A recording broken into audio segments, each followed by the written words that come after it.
Good morning, I'm Jasmine Anderson. Long Island divided. We're looking at what's changed 4 years after Newsday's 3-year investigation into housing discrimination on the island. Sherry Einhorn has a story you'll see only in Newsday. I'm very happy that action was taken. The awareness is far more significant than it had previously been. Housing discrimination on Long Island. White, you have black, you have Latino, you have Indians, you have Chinese, you have Korean. All population, ethnic distribution. Mini United Nations. What's changed since Newsday's Long Island Divided series? The 3-year investigation used white, Black, Asian, and Hispanic undercover testers posing as homebuyers working with real estate agents. Here's a look at some of the numbers. In the 4 years before Newsday's investigation, the state disciplined 4 agents for fair housing violations. Since our report at the end of 2019, more than 40 agents have been disciplined. I don't think you should be in Elmont. I think you should probably just be Franklin Square. Newsday's investigative report found that some agents used different standards for clients of different races, while others disparaged school districts and communities of color. 2 fair housing experts evaluated evidence gathered by Newsday and found the behavior of 36 agents to be concerning. Following Newsday's investigation, agents were penalized. Of those who were penalized, 3 agents had their licenses revoked by the New York State Department of State. 7 had their licenses suspended. 5 agents were fined between $500 and $2,000, the most allowed by law. Newsday's request for an interview with the Secretary of State was denied.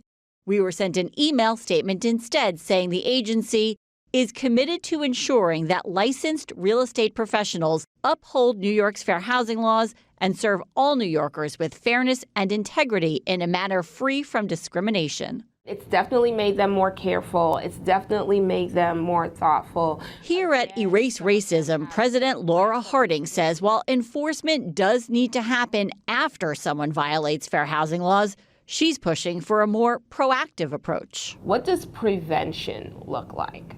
Right? Because I feel that even though the fines and all of that are successful, I don't know that they're a deterrent. I think people just end up changing their modus operandi. Since the Newsday series ran, several new laws have been passed to address the problems. More than $5 million is now allocated for testing. Agents who discriminate face increased fines, and more anti-bias training hours are required.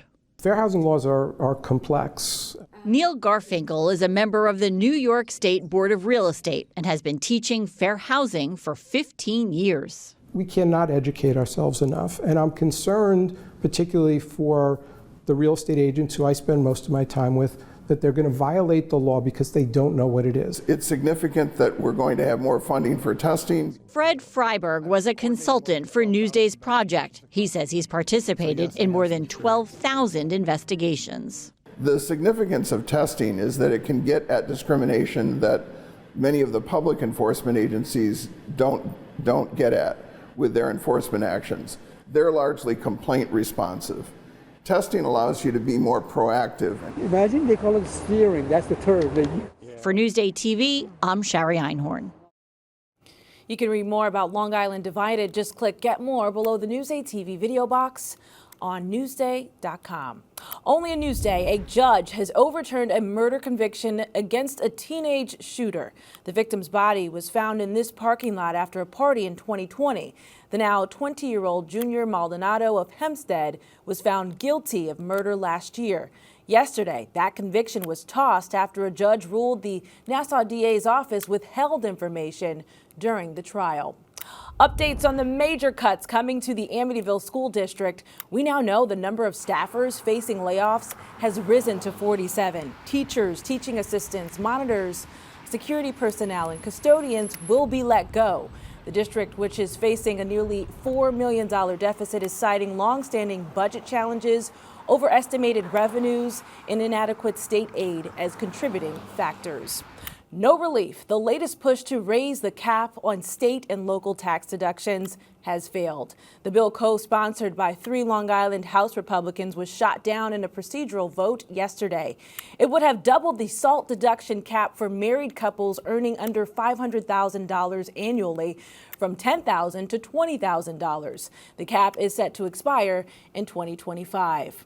A new push to protect our kids from the dangers of social media. New York City is suing social media giants. The city filed a lawsuit in Los Angeles against TikTok, Instagram, Facebook, Snapchat, and YouTube.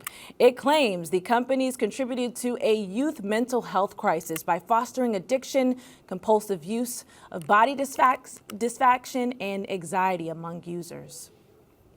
Our most recent data found that young people in New York City are experiencing anxiety, hopelessness, and even attempted suicide at rates we have never seen before.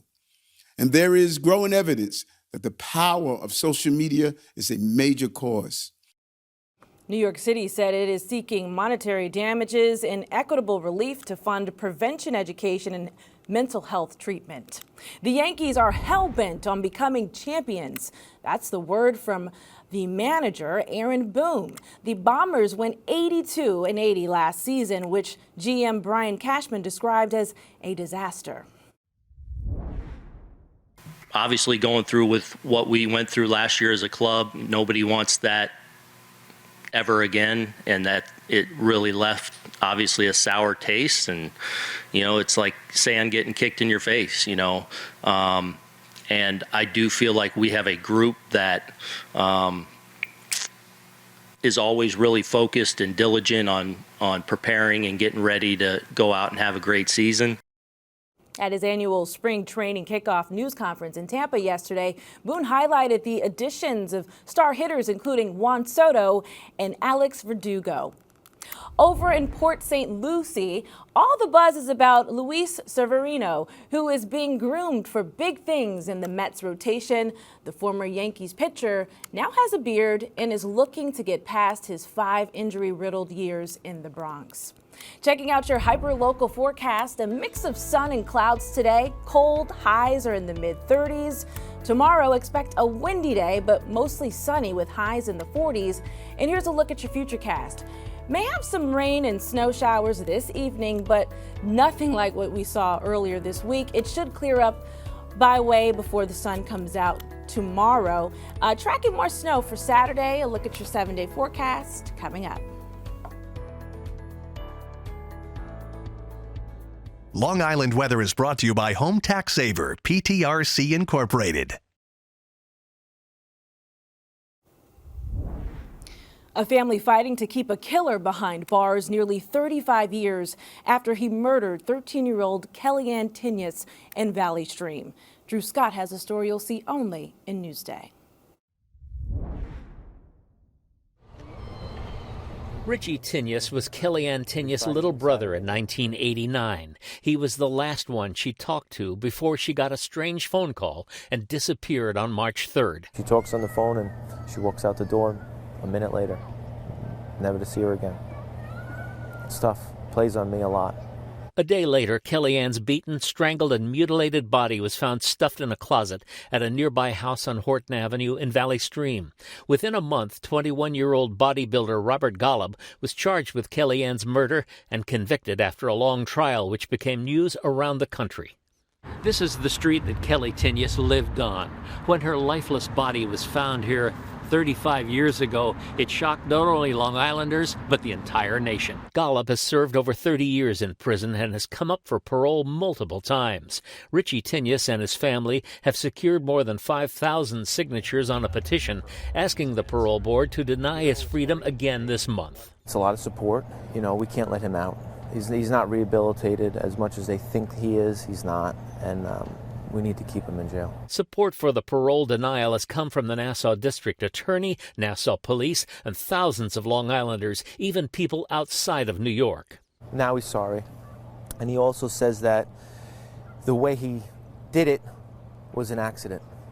It wasn't an accident. The evidence doesn't add up. This part of Grant Park in Hewlett is now a memorial to Kellyanne. She loved this park and loved ice skating here. Richie says he often wonders what life would have been like if Kelly hadn't been murdered. She loved everybody, animals, people, kids, everybody. She was a great person.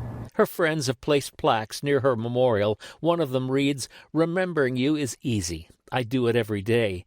Missing you is the heartache that never goes away." In Hewlett, Drew Scott for Newsday TV. Read more about the Tenias family's fight on Newsday.com. Click Get More below the Newsday TV video box on our homepage.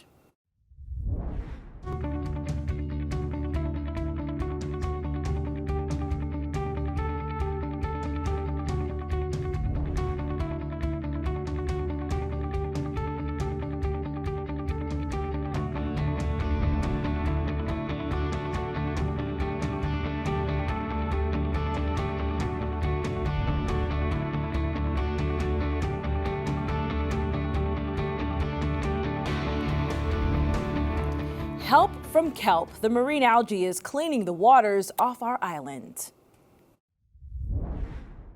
We took a couple scientists and from both here and a friend of mine who I just met from Kenya to go out and examine our kelp lines and see what the growth has been so far this year.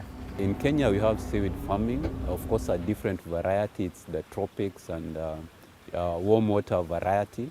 Sugar kelp has amazing benefits, different from what is out there, but nonetheless valuable product. We're trying to do what we can in Huntington to, clean our waters for the recreational boaters, for the swimmers and bathers and so forth, kayakers, and the sugar kelp is a part of that. And then we want the sugar kelp to be used to be natural fertilizers in the town of Huntington. Residents will be available to use it. We're going to use it at the town golf courses and the town parks. We're trying to sort of kickstart the effort across the island, let other communities kind of follow our example. Read more about the sugar kelp on Newsday.com. Click Get More below the Newsday TV video box.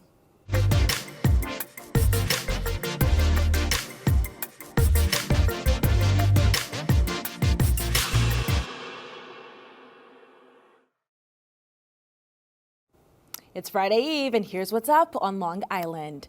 Think spring at the Camilla Festival. You can see hundreds of blooms along with light music and tours of the greenhouse. It's Saturday and Sunday at the planting fields in Oyster Bay.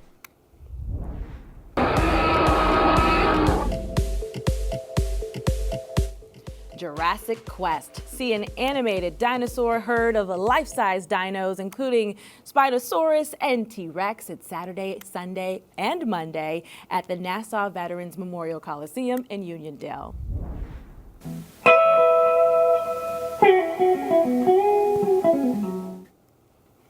See Brandon Taz Niederauer and Friends, the guitarist, singer, and songwriter, takes the stage Saturday night at the Gene Rimsky Theater at Landmark on Main Street. That's in Port Washington. For admission info and more events, click Get More below the Newsday TV video box on our homepage. Newsday's groundbreaking investigation on housing discrimination sparked the toughest enforcement of fair housing laws in decades. Long Island real estate agents revealed in the report are still facing penalties. Long Island divided 4 years later at Newsday.com. I'm Jasmine Anderson. Thank you so much for watching. We'll leave you with a look at your hyperlocal 7-day forecast.